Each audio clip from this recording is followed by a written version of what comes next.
হুজুর আগে গুনাহের পথে কাজ করেছি, এখন গুনার চাকরি ছেড়েছি, কাঁচা মালের ব্যবসা করি, হারাম আর খাবো না, নামাজ বাদ দেই না।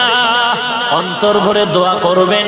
এরে যুবক, আমিও যদি শার্ট প্যান্ট লাগায় ঘুরি কেউ বাধা দিত না রে বাবা, কিন্তু না না, এই মাথা গরম হয়, টুপি মাথায় দিলে শুধু তোর না আমার মাথাও তো গরম হয়, তুই বুঝলি আমি বুঝি নাই, ব্যাপারটা এমন না। লম্বা জামা পরলে শরীরে গরম লাগে, তুই বুঝছো আমি বুঝি নাই, ব্যাপারটা এমন না। এরপর কেন টুপি ফালাই না, দাড়ি ফালাই না, লম্বা জামা ফালাই না? একটাই ভয়,